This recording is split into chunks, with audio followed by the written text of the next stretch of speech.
Save किया था ना? मैं सिर्फ इसलिए गया था क्योंकि उसने मुझे कॉल किया, that's it. But listen तो. Save it for someone else. जिंदगी में सेव करना जरूरी है, मगर जब बात पैसों की हो, सिर्फ सेविंग से काम नहीं चलेगा। इक्विटी म्यूचुअल फंड्स में इन्वेस्ट कीजिए और अपने सेविंग्स को आगे बढ़ने का मौका दीजिए। Mutual fund investments are subject to market risks. Read all scheme-related documents carefully. For almost 3 months now, a terrible human tragedy is playing out in our own country. In a state which is a part of our own country, Manipur. And while that tragedy has played out, it's gotten worse by the day. Somehow in our national consciousness, this has gone below the radar.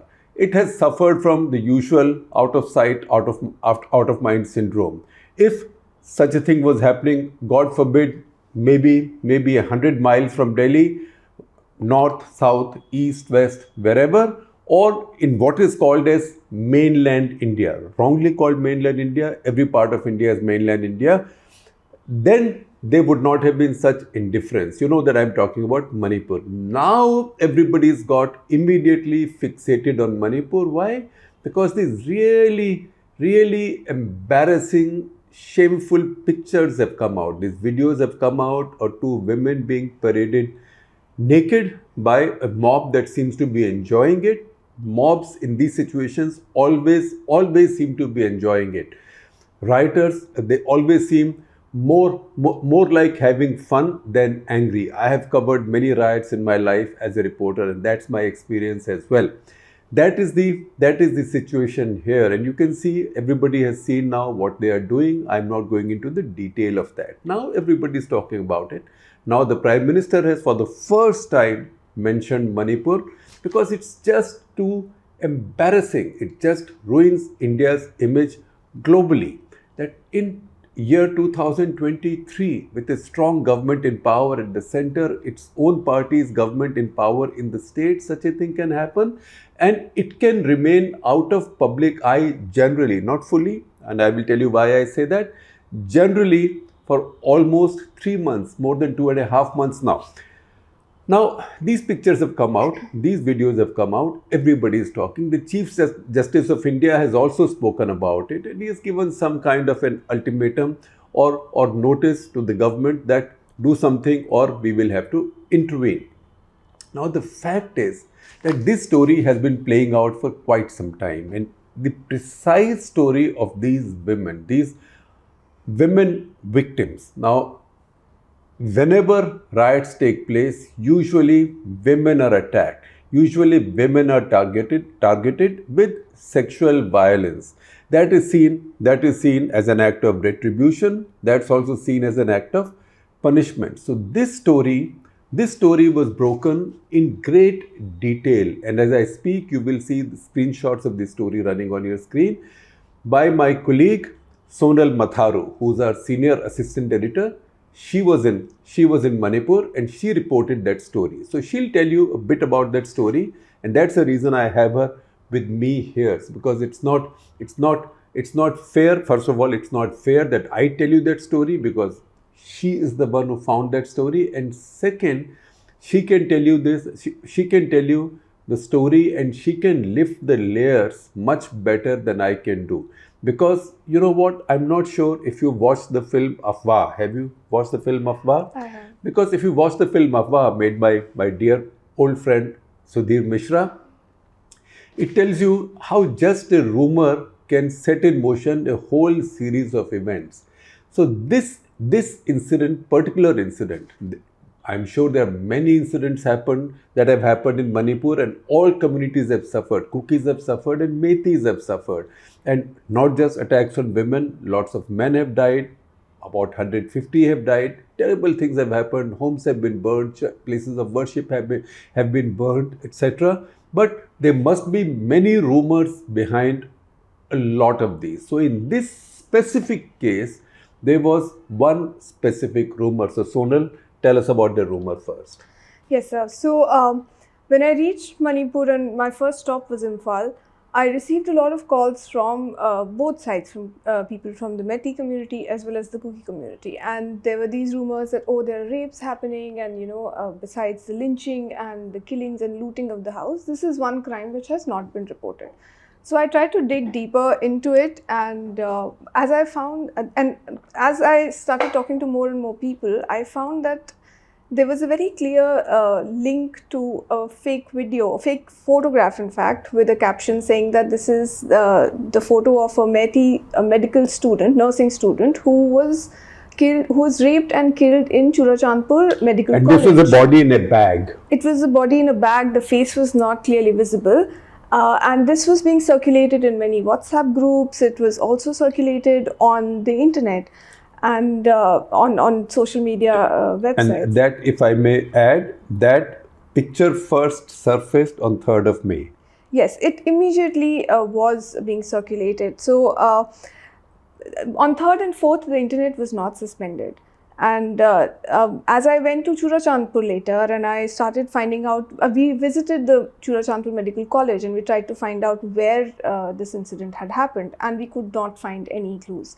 And that's when I realized that this is all fake news. In fact, the internet was suspended. So as reporters, we also could not verify the authenticity of the photograph. Internet got suspended by the 5th. By the 5th, because yes. on the 4th, the center used powers under Article 355 of the Constitution to send help directly to the state. Right. Article 355 says that center is responsible for ensuring security of all states from external and internal threats. And that's when the center sent some advisors also, and then internet was shut down. Yes. Yeah. So this photo then we found out was actually from 2022, and this was... It was an old photo. It was an old photo of a girl who was killed in Delhi. And I mean... You put her name in your story, yes. That is Ayushi Chaudhary. Ayushi Chaudhary. And this was also at that time... We are mentioning her name...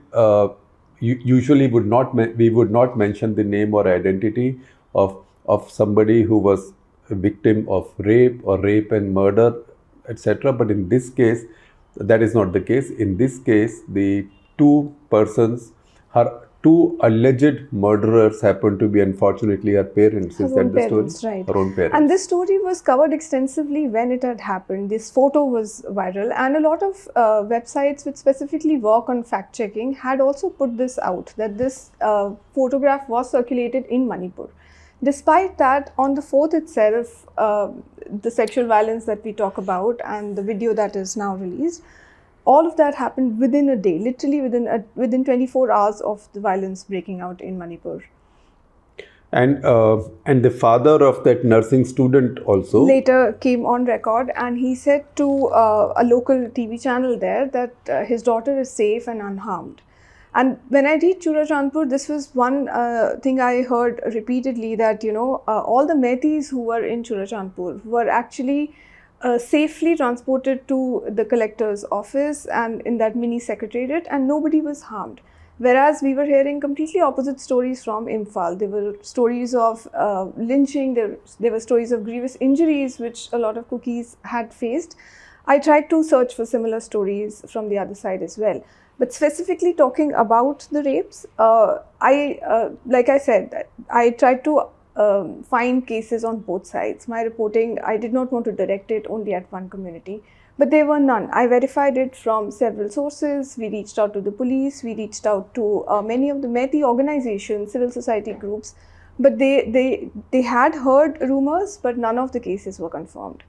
And that's when I found out about these women, the 6 Kuki women we speak about in our story.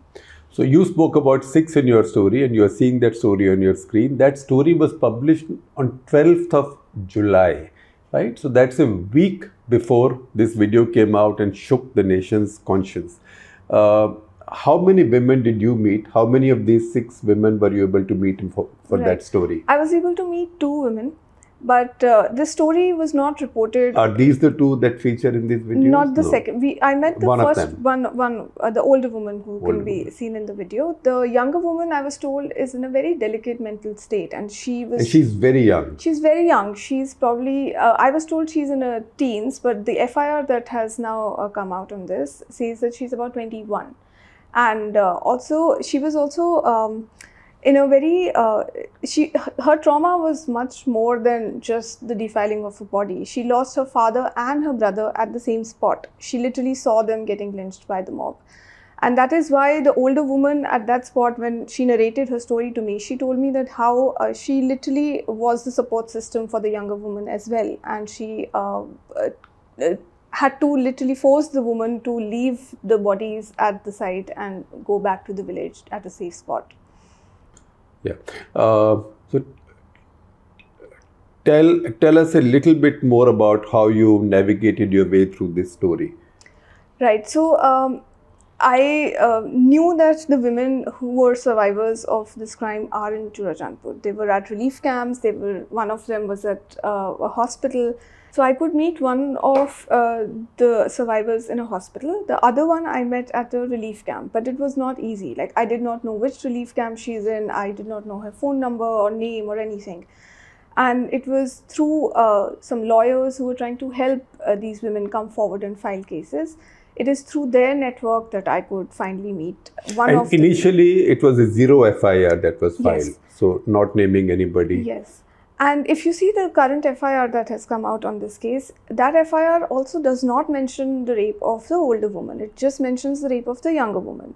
But what the older woman, when I met her finally, when she agreed to meet me at the relief camp and she narrated her whole ordeal, she told me that she clearly mentioned that she was raped.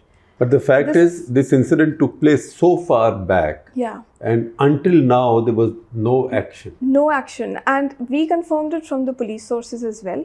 We asked them, we reached out to them about specific cases, and we told them that, okay, if you have received any written complaints, you should let us know because we are doing this story. And at that time, they confirmed to us that they've received no such complaints. When was that?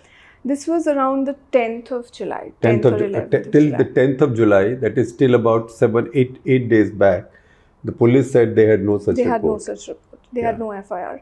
One common theme that emerged from all these cases, and besides these two women and the third woman who was in the hospital, I found out 2 more cases. But in those 2 cases, both the women died on the spot. So I reached out to their families and I spoke to them in details. Now the families, because they were not at the spot and they had collected a lot of information through eyewitness accounts. They had spoken to the co-workers of these 2 women and I got their story from them. Another interesting thing that the families of these 2 women had also gone ahead and filed an FIR of murder which had sections of rape. Despite that, the police had not acted on it. There was no investigation that was carried out on these FIRs. Which is so unfortunate because if anything, even this story had come out even almost after 10 our days story back came out, and we had got a lot of response. We had got a lot of response from Manipur also.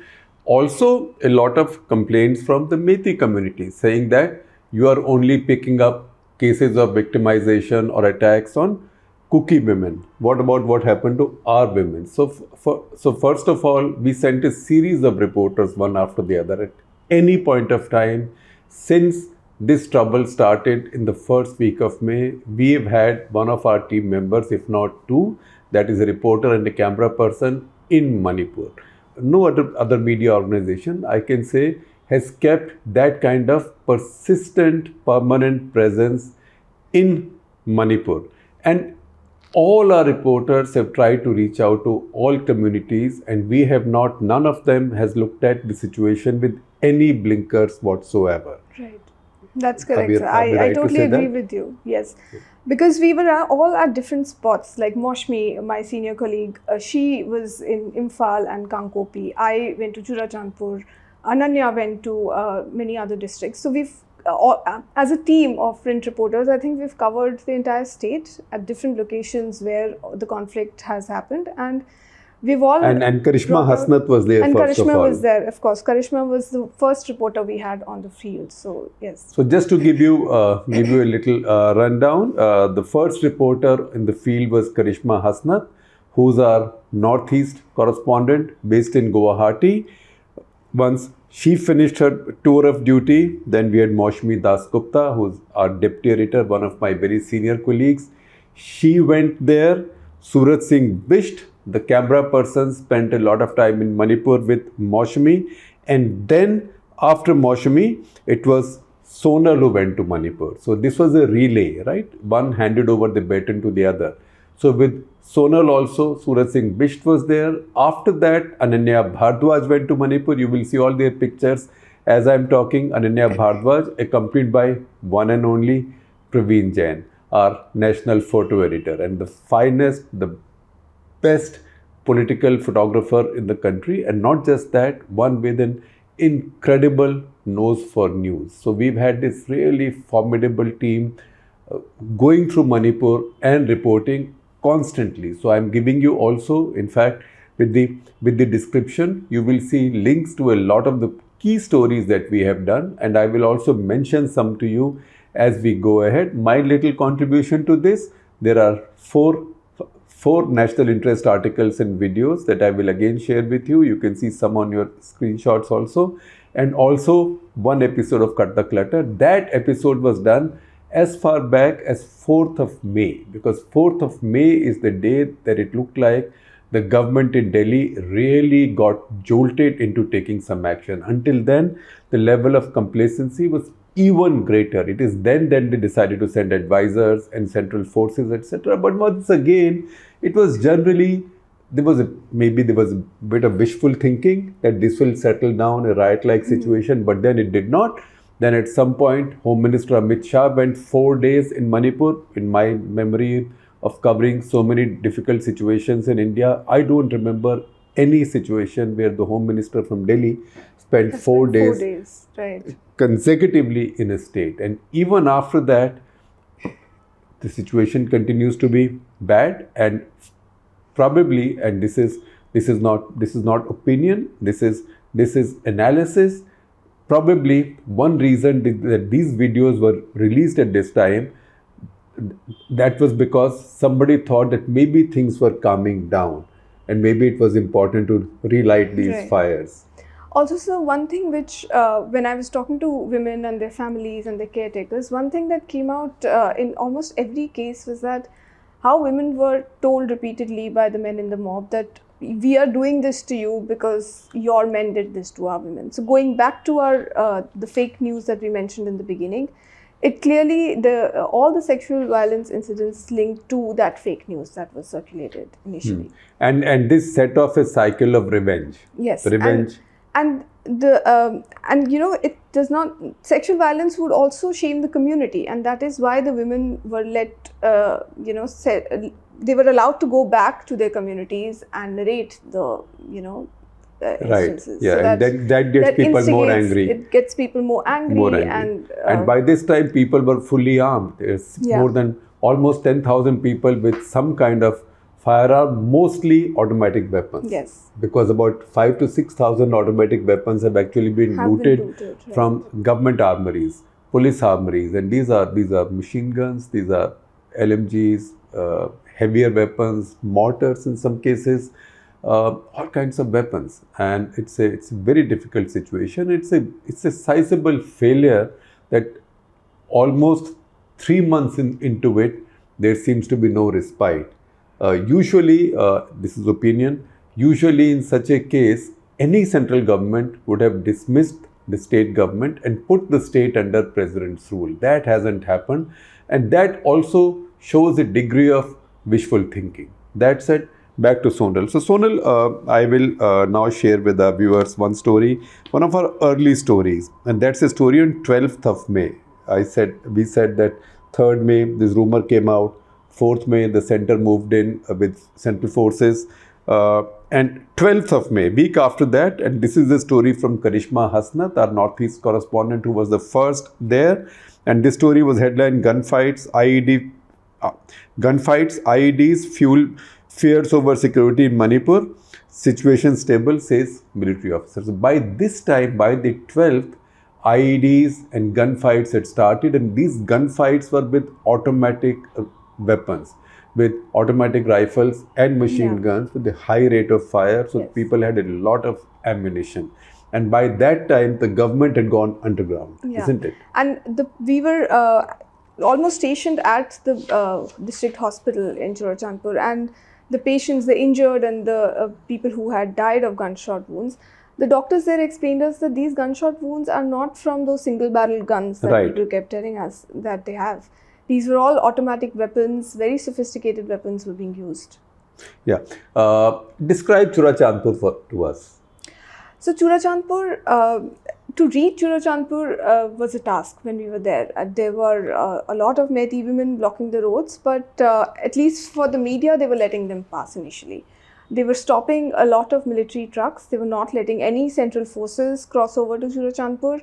And as we reached closer to Churachandpur, the road. And how to were they Vishnupur, stopping military trucks? They were just blocking the roads. They would just sit on the roads, and they were just there in hundreds. And who were these people? They were all the Meitei women. Meitei women. Many Meitei women were on the forefront, and they were stopping all these military trucks. So they were not letting central forces to go to Yes. tribal areas. Because they believed, and we also interviewed some of the women, and they believed that the central forces are only working to save the cookies, and they are not doing anything to protect the Meiteis.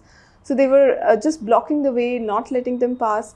In fact, there were news reports from that time that they were also stopping the military vehicles to check if they're hiding any cookies in their I trucks. see. And we could not witness that when we were there, but of course there were other media organizations. But the that were military was covering it. not taking any action. They weren't. I mean, though they had orders to shoot, but they, at least in front of us, nothing of this So, would happen. 15th May, I told you about Karishma's story on 12th of May, saying that this exchange of fires, etc., and IED explosions had started. 15th of May, Maushami Dasgupta did a story that showed how deeply divided the officers, the bureaucracy in Manipur was on Kuki and Meitei lines. They were completely divided, and that is a detailed story also that you should check out. Once again, a story by her on how neighbors help neighbors as violence burned down Manipur villages. You will see that, and then one by Karishma Hasnath, which gives us a description, a very chilling description of how eviction of a tiny village took place, and that sparked fires across Manipur. And she talks about in that story of how 6 JCBs were brought in to evict that village. So Sonal, this is also not a situation like any other communal riot or any other ethnic riot where people have crude bombs or sticks or swords. This was really like warfare. So where did all these sophisticated weapons come from? The biggest source of these weapons was the looting of the armories that happened. And it did not happen once, but it happened multiple times over a period of time. So, in fact, all these, the mob that came to attack these, the armories, they came with JCB machines and iron cutters, we were told. That, the locks that were there at the police training centers, and there's just a single guard guarding that. So he could not control the mob of, say, 1,000 people. And the mob not only looted the arms, but they also took away the registers. So once they looted, they took everything, and we were told that some of the people even came in autos and scooties, and at some places they gave away their ID cards as well. They gave their Aadhaar cards to the people, and that's how... that if somebody comes asking, "Kaun le gaya?" to bolo main le gaya. Yeah. And in fact, the CM's constituency, we saw that even the police station, the constables did not have any weapons. There were no weapons in the police station, and those places were not looted once but twice. So the road that connected that place where the police training center was, and then a few meters away there was an MR, those roads were blocked. MR stands for Manipur Rifles. So Manipur Rifles is not a regiment of the Indian Army. It's not even like Assam Rifles, which is a central armed force, central paramilitary force. It is actually the armed police unit, armed battalions of Manipur police. Like you have right. Delhi Armed Police or Tamil Nadu Special Force. It's like that. It's just called Manipur Rifles, just as in Bihar, its equivalent is called Bihar Military Police, or in UP Right. it's called Pradesh Armed Constabulary. So it's the state government's own police forces armed battalions. So Manipur Rifles is not a unit of the Indian Army or a central paramilitary force. That name can sometimes be misleading. And when we visited the campus to see where the armories were, it was so strange because the campus is so huge. So somebody within the group knew where the armory was, in which building all the weapons And are they kept. looted the entire They armory. looted everything. So they even thousands. looted the dummy guns which were used for police training. Well, I mean, I know it's inappropriate to laugh, but it's just sometimes you cry at what's happening to you, sometimes you laugh at your own fate. So we are in that situation right now. Now, a couple of stories that you've done. One on 25th of May, where you talk about attack on the Manipur MP Rajkumar Ranjan Singh's home. Right. He's also a minister at the center, Minister of Right. State, I think, in External Affairs. And also the story of Bishnupur women. Bishnupur is a locality. Bishnupur women who blocked security forces.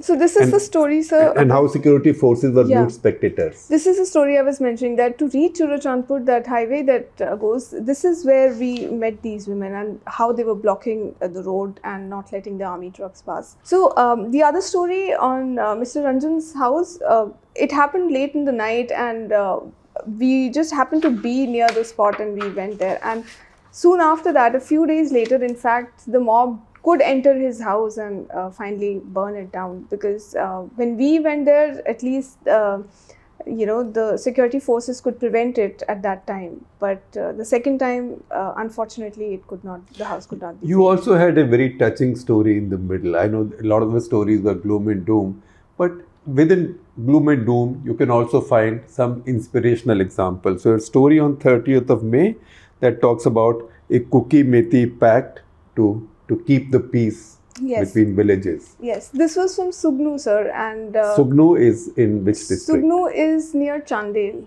So Chandel is another district in Manipur. You can see it on the map. You can see where Churachandpur is, where Chandel is, where Kangpokpi is. So very interesting case there, sir, because the day the violence started in Manipur, and Churachandpur is not far from Chandel, the Metis and the Cookies had actually signed a peace pact, and they had decided that they will not attack each other. And there was peace till this day, when finally we could see that ambulances were being rushed in and people were coming in injured with gunshot wounds. And then there the people told us that they're all coming from Sugnu. And it was a big shocker, because till that point Sugnu was one area which was extremely peaceful. But after that, I think the de-escalation started very quickly, and we saw a lot of people coming in, a lot of displaced families who finally entered Churachandpur through a jungle route, and they all had to find space in the relief camps. So how does a reporter function in a non-internet situation? Oh, so it was very difficult and very unusual, because we are so used to just picking out our phones and searching anything on Google. Even if we need a spelling check, we do that online. It was a big challenge in Manipur, because we were getting information from the place where we were, and we wanted to verify it. We wanted to see which date this happened or whether it happened at all or not. And when we were sending our stories back to office, it was again a challenge, because the playback came to us on SMSs. So we were clearing copies of 1,000, 2,000 words on SMSs. And for the desk also, I mean, hats off to them. They were just so cooperative, and they could understand the kind of situation we're in. And I would leave blanks, I would leave X's, I would just write in the copy that please verify this from my earlier copy and get the dates right. So it was a very coordinated effort between the reporters. At which point, I must add that the real strength of the print, the real spine that our newsroom has, that is our news desk. Our news desk, also our video editing team. They do fantastic job. It is mostly selfless.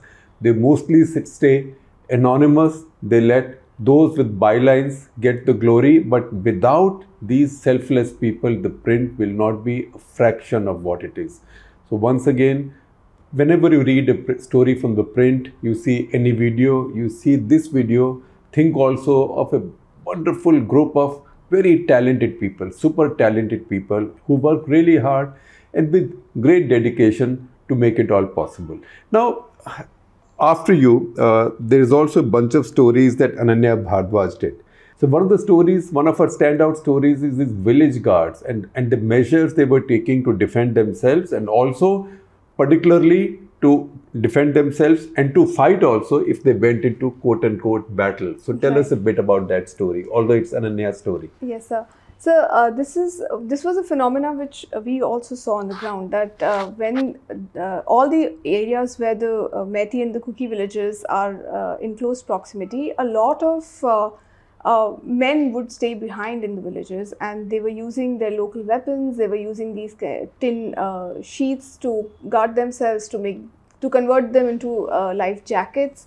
And this is what Ananya actually went deeper into the villages to see how these men were doing it. So this story was published by ThePrint on the same day as Sonal's story on these rapes were published. So Ananya's story on 12th of July, headline, bulletproof jackets made from iron poles and training to use guns, how village panels are guarding Churachandpur. So that story came out again from the spot. As I told you, at any given point of time, we have somebody on the spot in Manipur. Now, there is one more story from Ananya's portfolio that I'd like to mention.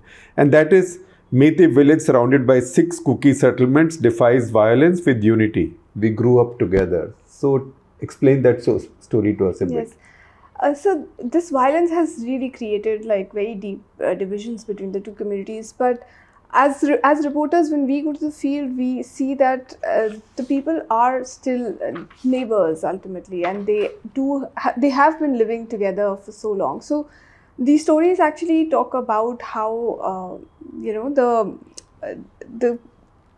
social fabric of Manipur is still intact, and even in these crisis situations, in fact, we also came across many stories where the Kukis told us, or the Methis told us, that we have friends on the other side, we have friends in the other villages, and they were in fact helping us and sheltering us and giving us food. And so despite the crisis, despite the strong sentiment that the Kukis want separation from Manipur and they want a separate administration, between villages and between families, I think there is still some and hope. there is a lot of intermarrying. Yes. In fact, in Imphal, when a lot of Kukis left and went back to Churachandpur and other districts, other hill districts, there were families that stayed behind where a Methi was married to a Kuki, and there were such cases. So before we conclude, because it's an ongoing story, I will highlight 2 more stories for you. One is from Karishma Hasnath, because this is not something that's confined to Manipur, because this is now having an impact in adjoining states also, Mizoram in particular, which is going to have elections later this year, along with Madhya Pradesh, Chhattisgarh, Rajasthan and Telangana. And that is where the BJP vice chief has quit. That's a story by Karishma Hasnath on 13th of July. Mizoram BJP vice chief quits, says Biren Singh and Amit Shah failed to protect Christians in Manipur, because that Christian element also comes in, because most of the tribals, in fact almost all of the tribals, are Christians. And finally, there is an interview in fact with Neelam Pandey, our colleague from our political bureau in Delhi. This is an interview with Biren Singh, the Chief Minister of Manipur, where he tells Neelam Pandey that I condemn the video of women being paraded naked, and he promises that he will press for capital punishment. So please do allow me to conclude this with just a note of opinion, that the Chief Minister is saying these things, but he is waking up a bit too late in the day. He should have done these things 3 months earlier. And if you ask me, he's been in this position for 3 months too long already.